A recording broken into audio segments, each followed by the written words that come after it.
Salve, salve galera, sejam todos bem-vindos a mais um vídeo aqui no canal. Hoje, galera, vamos fazer aqui uma reação e um corte aí, falando tudo sobre Verdão, vai falar sobre saída de jogador, chegada de jogador e também escalação para o jogo de hoje. Então, sem mais enrolação, galera, fica agora aí com o vídeo. Minha gente, está definido. Rafael Veiga vai jogar no México. E o técnico Abel Ferreira segue fazendo rodízio no time.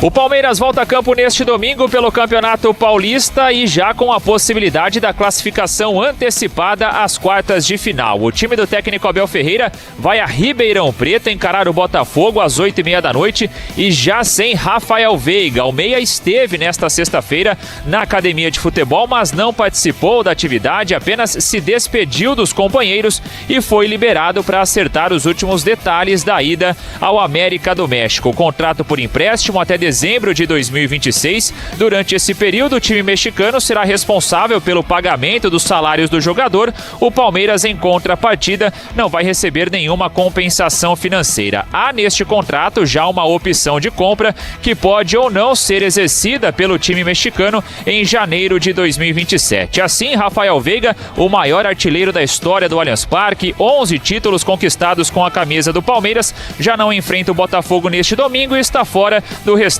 da temporada alviverde. Ainda no treinamento desta sexta-feira na academia de futebol, o volante Lucas Evangelista, em transição física, participou do trabalho com os companheiros em campo, mas ainda com restrições, assim como o meio-atacante Felipe Anderson, baixa no jogo do meio de semana na estreia do Campeonato Brasileiro contra o Galo por um incômodo no joelho, ainda se recupera dessas dores. Justamente por ter utilizado praticamente força máxima nas últimas duas partidas, a tendência é que o Palmeiras do técnico Abel Ferreira seja escalado com um time misto nesse duelo contra o Botafogo.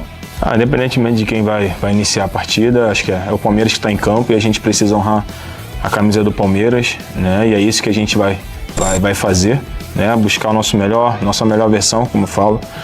Né? É um jogo difícil, né? Eu joguei lá, sei da dificuldade, mas eu tenho certeza que a gente vai fazer um grande jogo com toda humildade, com muito trabalho, com muito sacrifício.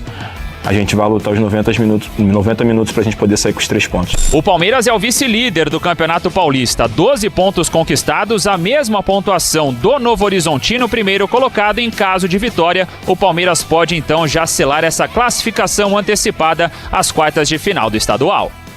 E nessa rodada no Paulistão tem clássico e campo. Palmeiras não para de perder jogadores, como vocês devem ter visto já. Rafael Veiga foi a última saída. E aí eu fiquei pensando, vai sair. Saíram o Everton, Aníbal, Mikael, Facundo, Rafael Veiga, que ainda não é oficial, mas é praticamente. Pode ser que saia Luigi, Bruno Rodrigues. E quem chega? Chega o Marlon e só? A gente, se tivesse numa temporada normal, 29 de janeiro, estaríamos no meio do Paulista, eu estaria sem nenhuma preocupação. Ia falar que é normal. Paulista, depois contrata no meio do ano e vê o que dá. Que é o que o Palmeiras fez nas últimas temporadas, o Flamengo também. Mas como vocês viram, ontem começou o Campeonato Brasileiro. E até junho,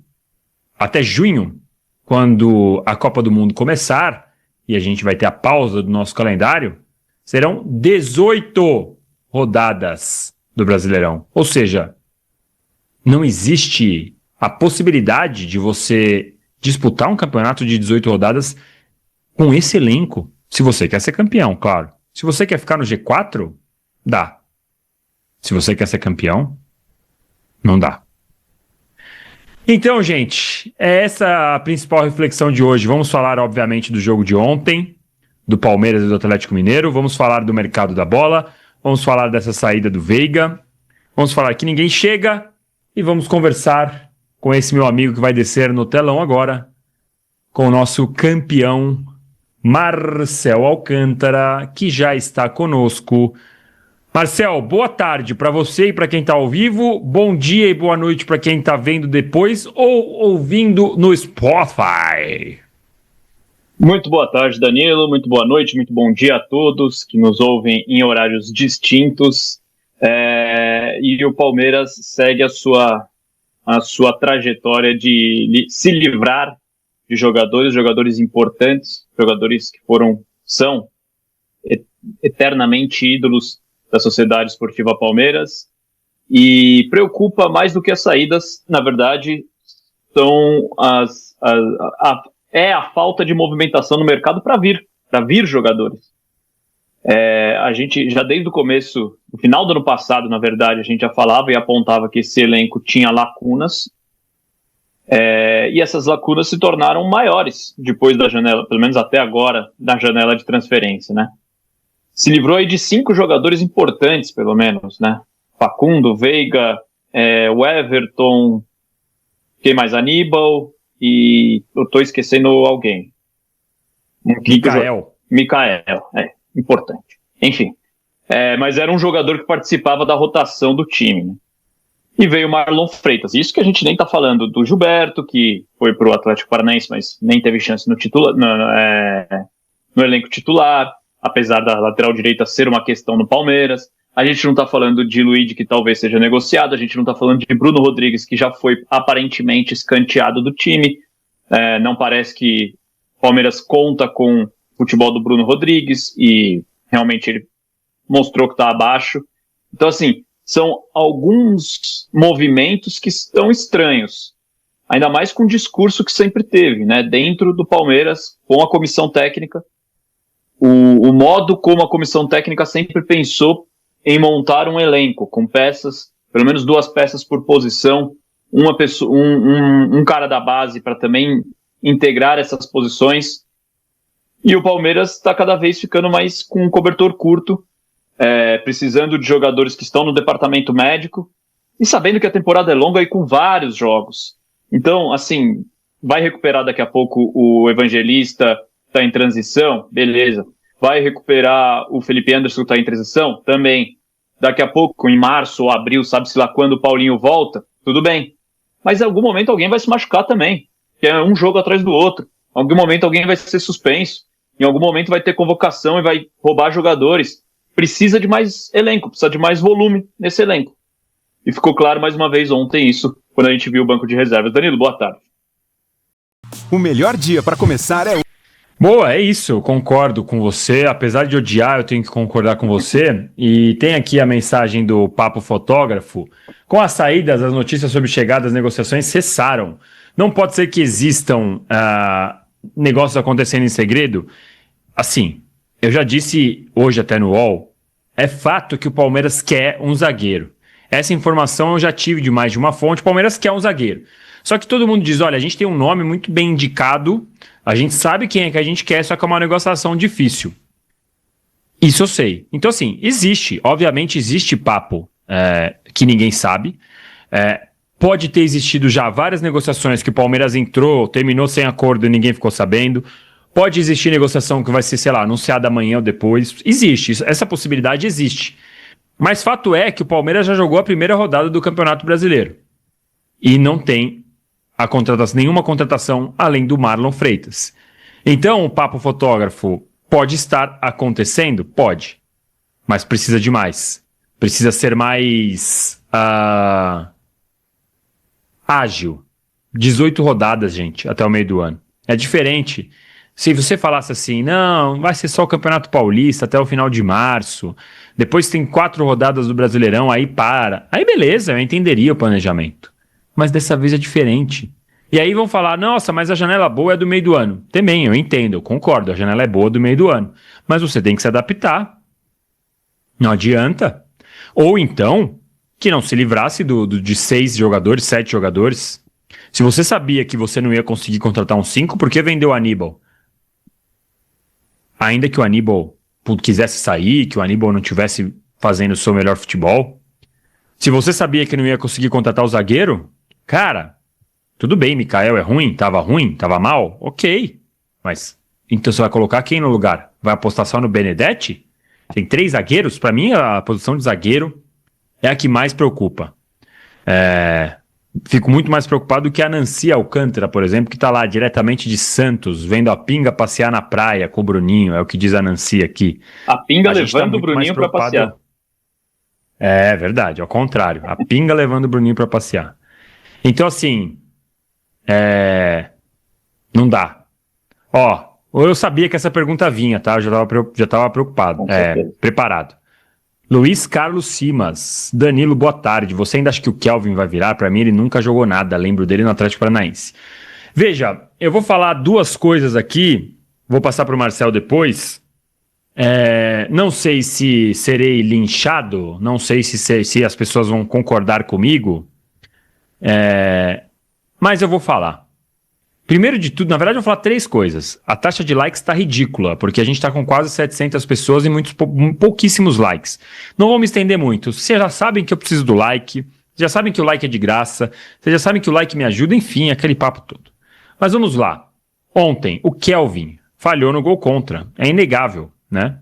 Dá pra falar que, putz, bateu num canto do pé, a bola entrou, faltou comunicação? Dá pra você. Pô, todo mundo que já jogou bola sabe que às vezes a bola bate 2 centímetros ali pra cima, na joanete, pega um efeito que não devia. Pô, tem milhares de coisas, mas o fato é que um jogador profissional não pode errar daquela maneira. Ponto. Mas, até ali, eu não tava achando a partida do Kelvin ruim. Acho que ele tava ok com o Dudu nas costas dele. O Dudu estava sendo bastante acionado, mas criou um chute de longe ali, mais nada, não foi um absurdo. E olha que o Atlético Mineiro insistiu no Dudu. O Kelvin, ele passou várias vezes para fazer aquele lateral que passa para ajudar o ponta, depende de quem tiver ali na direita, jogando com ele. O Kelvin deu um passe para o que poderia ser assistência do Sousa, o Sousa errou a finalização. Numa jogada, aliás, muito bem trabalhada do Palmeiras nesse momento. Marlon, Andréas, Kelvin, Sousa, Maurício depois participou. Então eu não achei que a partida do Kelvin foi essa tragédia toda, tá?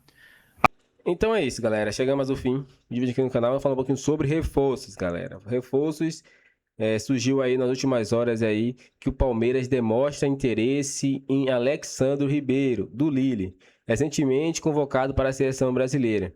A negociação é considerada difícil pelo momento da carreira do jogador, que voltou recentemente de lesão e tem sido reserva na equipe francesa. Então, jogador que é reserva, né? Precisa de tempo, precisa de espaço. Então, a oportunidade aí do Verdão chegar e ocupar esse espaço aí, em chamar ele aí para atuar pelo Palmeiras, né? Um jogador aí muito importante, sabendo que o Palmeiras está atrás de um zagueiro urgentemente, né? E a contratação é muito urgente, muito importante, né? Então, é um interesse gigantesco que o Verdão tem. Mas o jogo de hoje, né? O Palmeiras, ele enfrenta... Deixa eu olhar aqui para confirmar, para não me enganar. E também falar o horário para vocês.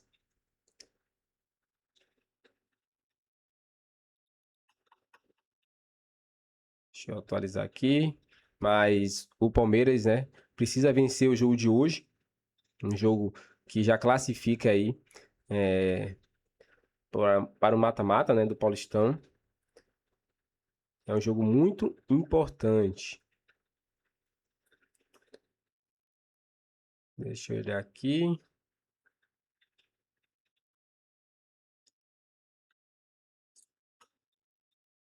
E também falar a escalação para vocês, galera. A escalação provavelmente desse jogo, né? Palmeiras, ele vai enfrentar o Botafogo, né? De SP, domingo, no caso, é amanhã, não é hoje, né? Um jogo aí muito complicado, né? Um time chato, mas o Verdão vai tentar vencer esse jogo. Deixa eu só colocar a escalação aqui, que provavelmente vai ser contra o Botafogo. A escalação, galera, vai estar da seguinte forma. Carlos Miguel no gol. Ali na parte defensiva, né? Kelvin, Gustavo Gomes, Piquerez, né? Aí no meio, vai colocar ali, né? Tem Marlon, Andrés Pereira, também vai jogar Alan pelas pontas, né? Tem Vitor Roque, Flaco Lopes e Maurício, né? Maurício também joga ali no meio. Então, esse é o time que o Verdão provavelmente vai jogar contra o Botafogo. Se você gostou do vídeo, galera, deixe seu like, inscreva no canal e até o próximo vídeo.